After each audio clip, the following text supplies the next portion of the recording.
Salut les amis, ici Katao. J'espère que vous allez bien, moi ça va nickel. Et donc aujourd'hui, pour le premier épisode de Pause Manga Animé, on va parler de King Games. Avant que la vidéo ne débute, j'aimerais vous dire que je sortirai une vidéo toutes les semaines.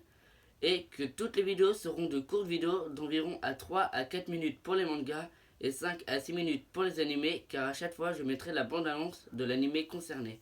King Games, qu'est-ce que c'est? Quel est le résumé pour ceux qui ne connaissent pas l'histoire? L'histoire se passe dans un lycée au Japon et commence lorsque tous les élèves d'un lycée reçoivent un message à minuit leur demandant d'exécuter un ordre. Et si celui-ci n'est pas effectué au bout de 24 heures, les élèves concernés recevront un gage qui est la mort. Au début, les élèves vont prendre ça pour un jeu stupide et amusant.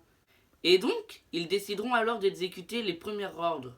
Puis les ordres deviendront de plus en plus bizarres ou sales, et les élèves décideront alors de ne pas les exécuter. Et les élèves devant alors exécuter l'ordre mourront. Et les élèves comprendront alors que le jeu est sérieux et qu'il vaut mieux exécuter les ordres demandés par le roi. Puis ils essaieront d'exécuter un maximum d'ordres pour pouvoir alors sauver un maximum de vies. Mais pour certains, cela sera plus difficile qu'ils ne le croient. Le manga existe sous deux formats. Tout d'abord, il y a la version roman, qui elle est la version originale. Elle comporte pour l'instant 5 tomes. Tout d'abord, il y a King Games, puis King Games Extreme, poursuivi par King Games Origin, ensuite King Games Spiral et pour terminer King Games Apocalypse.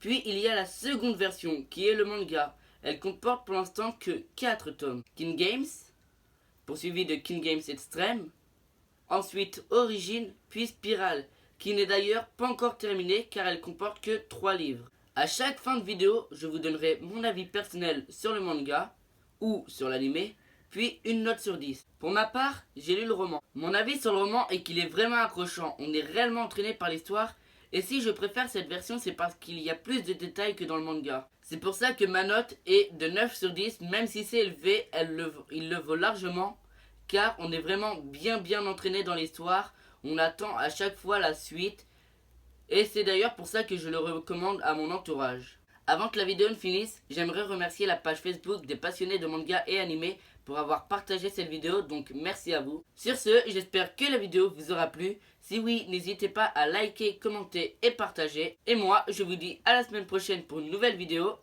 Et peace tout le monde!